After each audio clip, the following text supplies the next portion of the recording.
Thanks for tuning in once again to another post-qualifying and practice video here on Mystery Caution for the race, the NASCAR Cup Series race at Nashville Super Speedway. Super Speedway, yeah, okay, anyway. And this is Cup race number 19 for the 24 season. Let's get right to it. Don't forget, we have a link in the description area for the video that we produced on Tuesday. CJ Radun and I, we went through everything that you want to go through regarding this race. Stats, driver, histories, the racetrack that we thought might have been, or at least I felt was the most similar, which is Dover, even though some experts would say that it's not similar to anything. But I'm going to use Dover, or I used Dover, I should say, on Tuesday's show a little bit. So we did talk about that. We gave our picks and so forth. So check that video out for more detailed information on this race. The main thing we're doing here is going over the qualifying and practice speeds. We're going to guess what the new odds might look like and give you maybe a little bit of an idea of whether or not I've changed my mind from Tuesday to today. So let's get right to it. Let's start first of all with the starting lineup. And, well, you already know who's on the pole, as you can see on the bottom left. But Denny Hamlin, so he gets the pole. And he's driving a Toyota. Now, this is going to be very important because what we talked about the other day was the dominance of Chevy at Nashville. All right, Chevy won all three races, and that was very important. But what did we say? We said that even though Chevy won all three races, Toyota was still pretty much equally strong here because Chevy led a combined 457 laps in three races, but Toyota led 430, including 420 in the last two races. So Toyota was obviously par with Chevy. The fact, though, Chevy found something late, Toyota hasn't yet figured that out yet. Now, will that be impactful in this race? I'm not so sure. Not just because Toyota looks strong again, but Chevy just does not look strong at all. Ford, on the other half, that's the driver, that's the manufacturer that could be the wild card in play here because they've only led 13 laps in three races, yet they look stronger than Chevy so far. All right, so let's get right to it. You can see there, Denny Hamlin. Oh, and by the way, don't forget, too, the starting pole positions for the three winners were first, fourth, and fifth. So we haven't seen anybody win outside the top five, but I also said the other day, look, anytime we have three races, I'm not so sure that's a trend.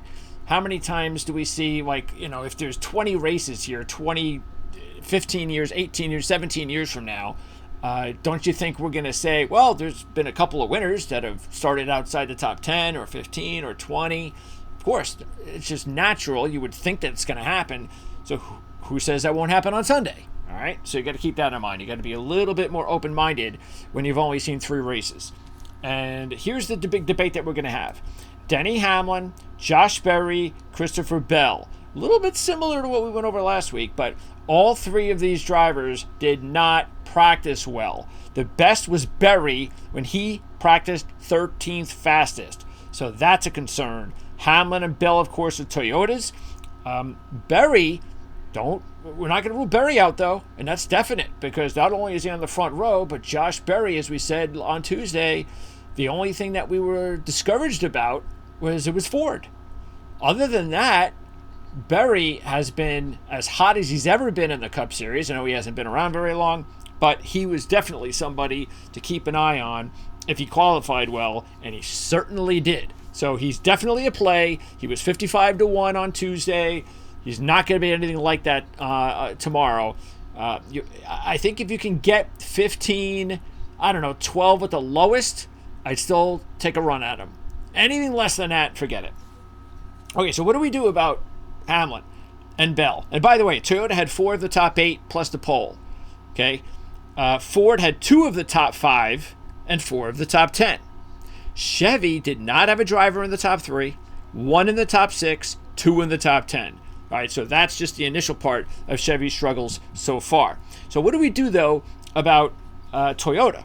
Well, this is interesting because Ty Gibbs was fastest in practice. All right, matter of fact, let's go ahead and just get right to it. Here's practice. All right, so here you got Gibbs up front. Now, here are some interesting drivers, though. Blaney, who was 18th fastest, and that's where he's going to start tomorrow. Okay, Chastain, 20th. and he's 4th here on the practice chart. Also, Logano was 26th. That's where he's starting. 7th fastest. Let's start with Blaney and Logano, the 2 Fords here. Remember, Ford, they got to try to figure something out. It wasn't working before. Well, you know what also was working part-time? They were qualifying well. Logano had qualified 4th, 3rd, and 2nd. And it didn't get him anywhere. His best finish was 9th. So Blaney, on the other hand, had also qualified pretty well, all in the top 13, but he did finish 3rd. And remember, CJ made a great point. Blaney, with the next gen, did not finish the race last year. So we really don't know, right? And he was 7th at Dover. And we know how hot he is right now.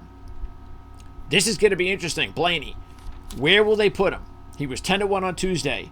Will they take a look at the practice speed and bump him up to like 6-1, 7-1? If you do that, I can't take him.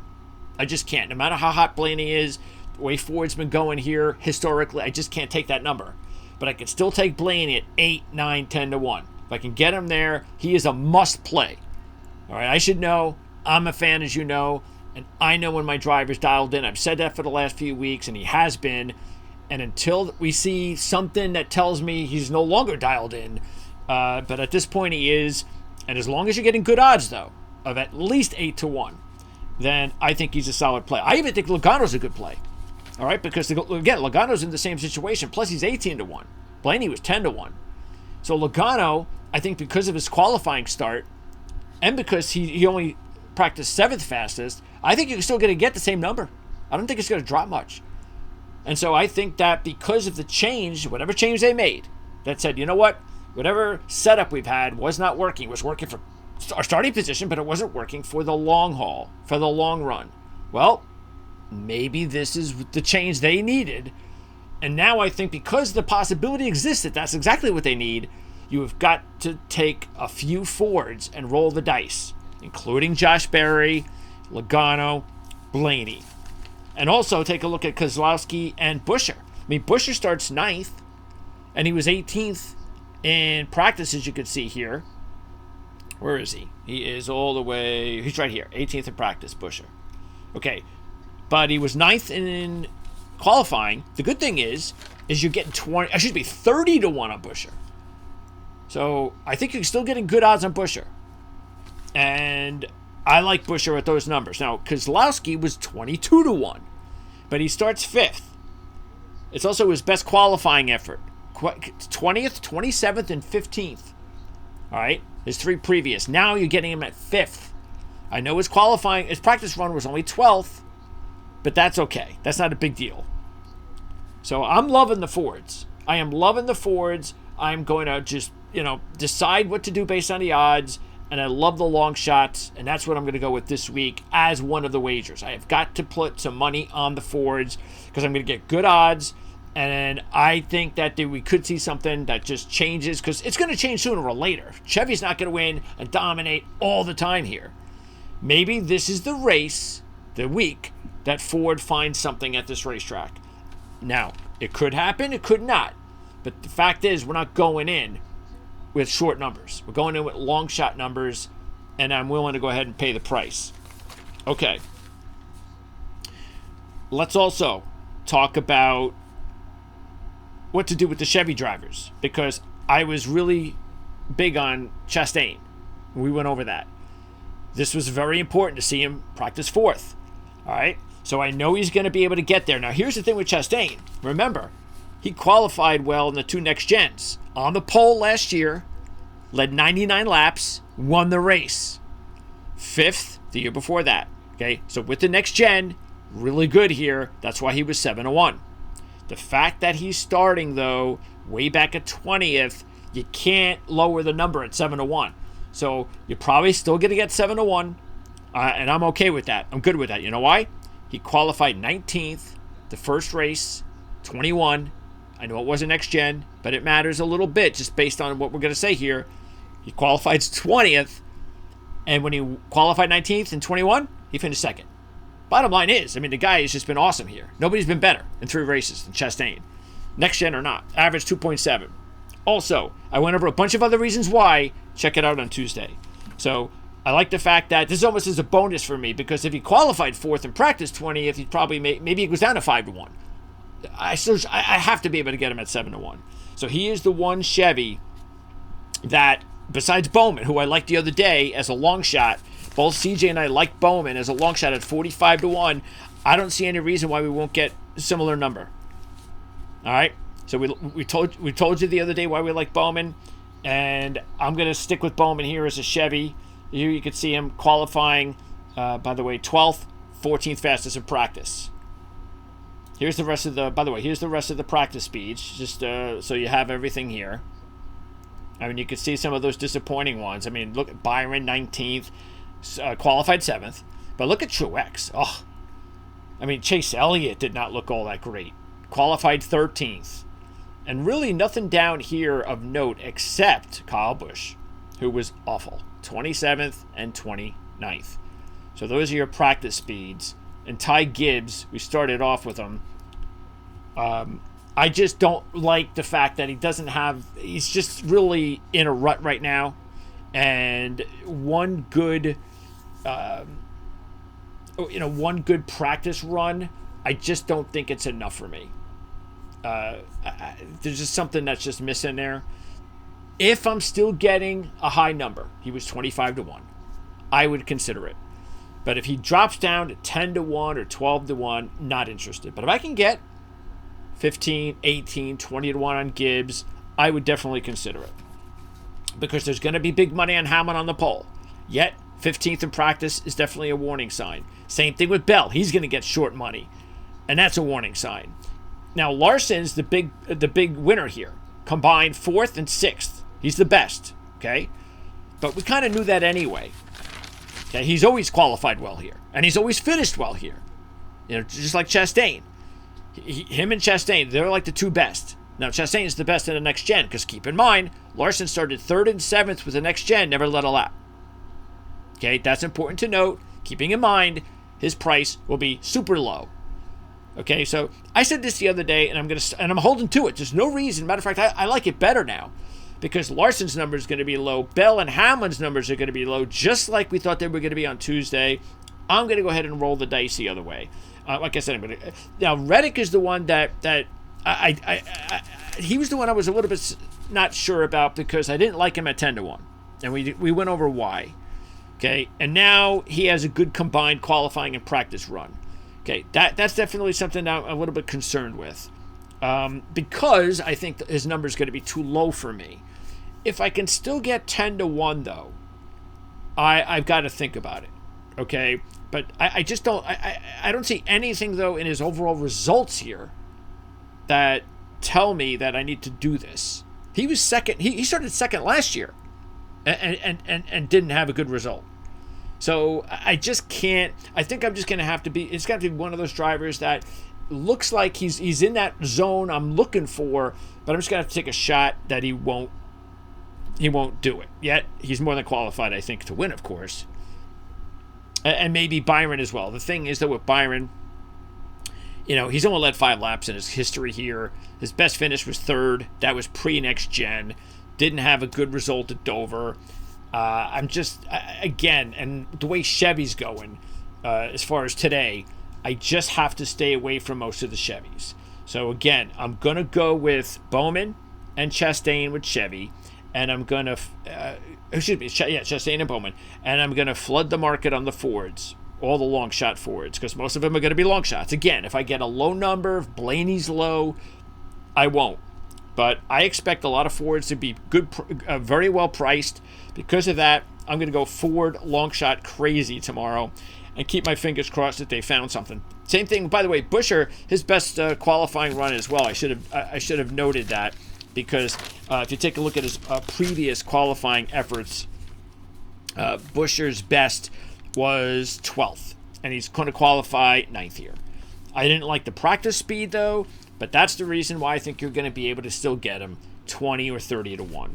And again, as long as, even the long shot drivers, if something happens, like Buescher was 30-1, if he drops down to like 12-1, even though it's a decent number, no, I can't do it. Berry's the only one I'm willing to do it at 15-1 in that range, because he was 55-1, and because he is starting on the front row, and he's really hot right now. He's the only one I'm willing to do that. But bottom line, this is why it's tough to do this without the odds. Bottom line, and I know Cindric had a good run, 10th and 8th, and I will show you the rest here in case I didn't. But Cindric 10th and 8th. The fact is, though, I mean, is Austin Cindric really going to win 2 races in 2 months? I mean, to me, those odds are just enough of me to say no. Can't happen, won't happen. But he looks pretty good. So if you're in fantasy, you want a nice little surprise, maybe Austin Cindric could be top 10. You can get something out of that, maybe even top 5. Okay, go for it. I just can't see Austin Cindric winning again. And again, the 2 biggest disappointments for me are Elliott and Truex. Because Elliott will be starting 13th. As you can see here, very slow in practice. Truex did nothing. Once again, he is having problems in practice and qualifying. It's not showing up. There's something going on with Martin Truex Jr. I thought that this could be a good week that could change things because I like the fact that he was trending in the right direction. Unfortunately, it's not looking good right now. Unless I get some number I'm not expecting, I just can't go with Truex. In other words, if you're going to give me 15-1, somewhere in that range, okay. But if you're at 10-1 or anything like that, no. I mean, why am I going to? I just can't. Not the way Truex is going, and not the way he's looking at this point in time, following practice and qualifying. McDowell, by the way, he's the only one to mention. This is his best qualifying run of 14th, and he was 9th fastest in practice. We did mention McDowell and his partner Gilliland, who was fast in practice, by the way. So check out what we said there and let us know, because we had a question that we wanted answered regarding, might as well say it, do you think McDowell or Gilliland, one of them will win a race this year in the Cup Series? Let us know what you think. Okay, that's going to wrap it up. Thanks for tuning in. Of course, as always, please subscribe to the channel, like and share. All that stuff is awesome. We got a long way to go with subscribers. We have a long way to go. And I know our viewership is up, but we got to get more subscribers. We just do. So please subscribe if you like what you're seeing, because this is like extra time for me. And I hope you appreciate it. Let us know what you think. Let us know who you like. We'll be back again on Tuesday, I believe. I don't see any reason why we won't when we talk about the Chicago street race. We are going to do a live show sometime soon. Sometime maybe the Brickyard week is possible. Let us know if 4 o'clock, like in the afternoon on Tuesday, is good for you or not for any reason. If we don't hear from you, we'll assume that's okay. But we want participation, obviously. So let us know if you'll participate with us on that live show or not. And that's going to wrap it up. So best of luck, everybody out there. And we'll see you next time.